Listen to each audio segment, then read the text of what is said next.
Welcome back everybody. In this video I'll be trying something very different. I'm going to show you my collection of Game Boys and games. So I'm going to go chronologically. I'm also going to talk about how I test my games. I got almost all of this stuff on eBay, but for the things I didn't, I'll show you them specifically.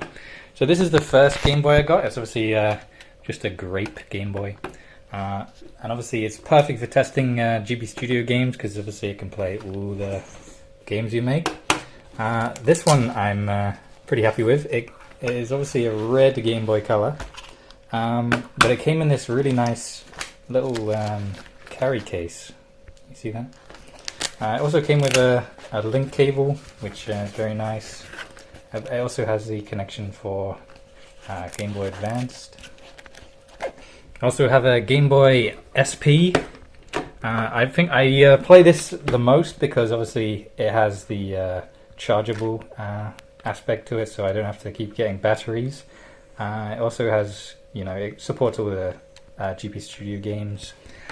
And obviously I play my games using an Easy Flash Junior. And to those of you who want to test your games on an actual hardware, I definitely recommend buying, just a Game Boy Color, because you can test all of your games. And they're kind of cheap.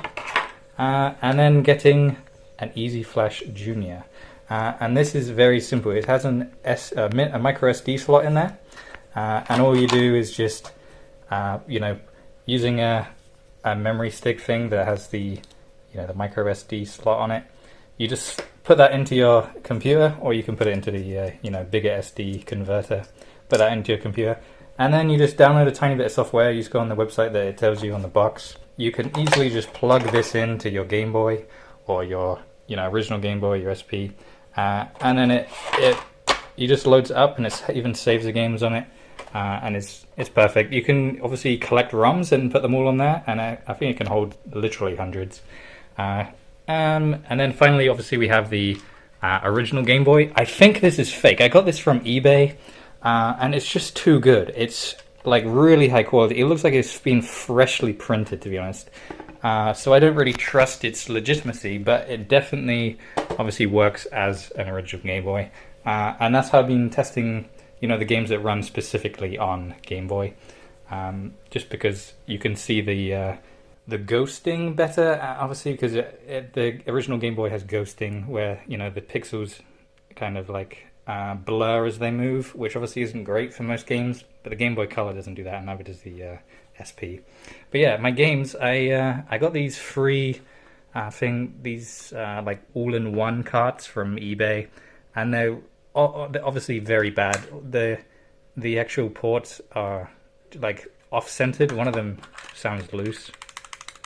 Yeah, and when I first plugged them in, they didn't work. I had to clean them. Yes, so, and most of them are just repeats or just knockoffs or just awful games. So I wouldn't recommend buying these unless one of your friends has one or something and you're going to buy it off them because you know the game's on it.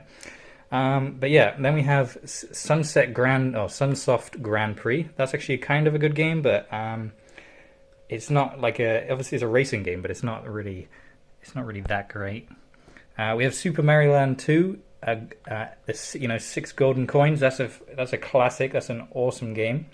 We also have Tetris DX, which obviously is just Tetris, but it can play in color on your Game Boy Color, which is a great game. This is Pokemon Crystal, and obviously I think it should be in one of these cases, which is the Game Boy Color cases have like a extruded top bit, while the normal Game Boy games is intruded. So obviously this should be in one of those cases because it only plays on a Game Boy Color. So this is definitely fake, unfortunately. I got it from eBay as well. I think the red one might be real. Obviously, it says made in Japan, USA. Seems a bit weird, but it plays the game completely fine, so I'm pretty happy with that. Obviously, these are my Game Boy Color games. I got GTA 2, which lags a lot. Yeah, obviously, I think it's real, so it's a bit of a shame, but I got it like in a bulk thing, which I was pretty happy to get my hands on that because I've always wanted to play GTA 2, but I've never been able to until now, obviously. 007, The World Is Not Enough. That's a pretty awful game. uh, when you compare it to Perfect Dark, I'll talk about this in a minute. It's Perfect Dark like plays way better than 007. And then Simpsons Treehouse of Horror, which is another pretty awful game. So I wouldn't recommend buying that unless you were trying to collect everything. That came as a bulk thing. I think all these came. I think this one came with the original one I bought, and then these other two came with the red one, I think. But yeah, and then I'll talk about this in a minute. But this is the Ben Ven Electronics thing to let you flash carts that you get from AliExpress, or even I could even flash over these ones. I could flash over these, but obviously I know they're a bit crappy. But yeah, and then obviously when I got the SP, it also came with 3 other games. These I haven't really played much of Yu-Gi-Oh. It seems like it's very story-based right now, so I haven't really given it much of a chance. Tomb Raider was pretty good in the way that it kind of shows off the Game Boy Advance, and it's like almost 3D-esque, navigation. And then obviously Pokemon Chaos Black version seemed like just Pokemon Red, but colorized. But yeah, these games here, I got from AliExpress. I got them as like a bulk thing. I saw someone else's video about how you can print your own games or flash your own games, and then print out boxes and stuff and make your own games. And I was really excited to try that, to be honest. So I bought these, and they took forever to come. And I got 5. There's only 4 here. One of them is very secret, and I can't share that with you guys right now. But this one obviously is Take It Racing 1. I put Take It Racing 1 on just to test it. And I was playing Perfect Dark, like I said, and it's like a perfect, almost like Resident Evil-esque navigation game where you just, walking around shooting. It's basically 007, but way better. I think the reason why they have these on the AliExpress store is because they're one of the rarest, newest Game Boy Color games. And it didn't get very many, because it was at the end of the life cycle of Game Boy, Game Boy Color. It didn't really sell much, but obviously it's a great game. The reason I got these is because they have 8 megabytes of storage on them. They also have a battery, and it even has a rumble feature. But yeah, so obviously I've got this Ben Ven Electronics. This shipped all the way from Australia, and I was surprised at how small it is. Obviously, it makes sense that it's this small because it literally just fits on a cartridge exactly. And I think it can reflash all of these carts, I think. I'm not sure if it does the Game Boy Advance, but I would expect so. I just use my phone charger cable in here. It's just USB-C or something, where it goes in both ways.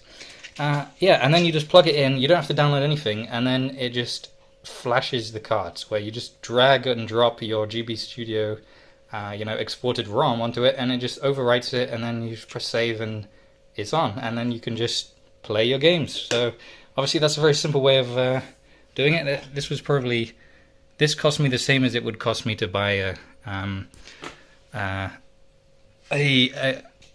Game Boy Color. This was like half the price. This was like £30, I think, and this was more like 60, if I can remember correctly. Obviously, with the shipping, it helped to get up to that price. Yeah, so I've been testing my patrons' games on the Easy Flash Junior, just because it's so easy to just, plug it, pop out the SD card, plug it into this, plug it into my laptop, and just drag and drop all the files that they give me, and then I just, give it a play, and then give them my feedback. So yeah, that's obviously I have plans to use the Ben Ven Electronics flasher to make my own games, reflash these. I bought sticker paper and some cardstock, and I have a new printer that me and my dad decided to get. It's got these ink tanks. Hopefully it should save us some money on inks. He was wasting a lot of money on HP ink cartridges, which are obviously not the best. But that's all for now, guys. I hope you found this interesting, and I shed some light onto things like the Easy Flash Junior and maybe even the Ben Ven Electronics thing. Obviously I've got most of this stuff from eBay, and obviously eBay isn't always the best. But yeah, I'd be definitely interested to talk about flashing your own games and making boxes and stickers and stuff in the future. If you guys would want to see that, I definitely want to show you guys my process. It might not be anytime soon because I've got a lot going on, but yeah. So yeah, I just want to thank my patrons. They'll be up on the screen right now. Like this video if you like this video, subscribe if you haven't already, and please comment on what you think of my collection so far and what you want to see next. So yeah, thanks for watching, guys.